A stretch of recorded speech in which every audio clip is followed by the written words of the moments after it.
During the early 2000s, the United States maintained a global posture defined by aggressive, preemptive military action.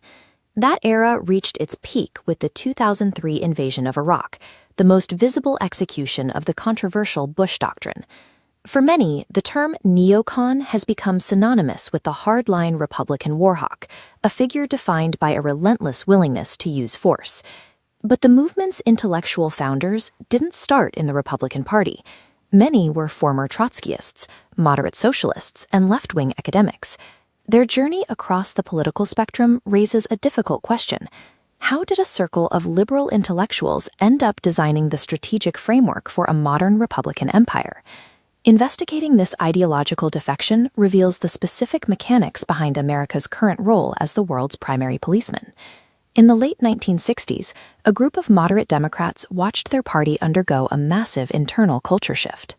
They were repelled by the rise of the New Left, a movement they associated with radical counterculture, absolute anti-war pacifism, and a refusal to acknowledge clear moral stakes in global conflicts. Intellectual Irving Kristol famously captured this disillusionment when he wrote that a neoconservative was simply a liberal mugged by reality. The final fracture occurred during the 1972 Democratic Convention. To these thinkers, nominating George McGovern signaled the anti-war faction had effectively seized control. Throughout the late 1970s and 80s, these disillusioned liberals began migrating to the Republican Party. They were a distinct breed from the old paleo-conservatives.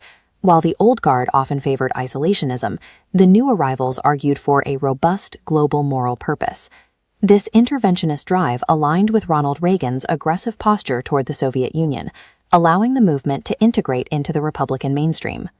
This arrival turned the Republican Party from a coalition of cautious nationalists into a party of global crusaders.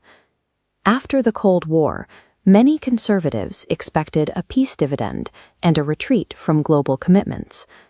Neoconservatives countered with the doctrine of unipolarity, the idea that the United States must actively prevent any other nation from emerging as a global rival.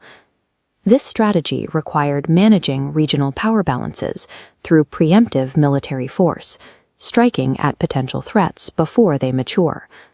Paul Wolfowitz became the primary architect of this approach, codifying a defense strategy that prioritized American dominance above all else. The September 11th attacks provided the immediate political opening to put these theories into action. President George W. Bush adopted this perspective, implementing a doctrine defined by unilateralism and the forced export of democracy. The 9/11 crisis converted long-standing neoconservative theories into state policy, activating a strategy that had been maturing for decades. The strategy faced immediate reality check in the Iraq War, which devolved into a long, destabilizing, and unpopular quagmire. The mounting costs and lack of a clear exit strategy shattered the movement's credibility and triggered a civil war within the American right. Populist anger grew with the rise of the Tea Party, as voters began to reject the blood and treasure required for neoconservative nation-building. This reached its conclusion with Donald Trump, whose America First platform effectively purged neoconservatives from the party's voter base. Yet, while they lost the voters, neoconservative ideas remained influential by embedding themselves in the network of Washington think tanks, often called the Blob. Through these institutions, many former Republican officials have now found ideological common ground with hawkish, centrist Democrats.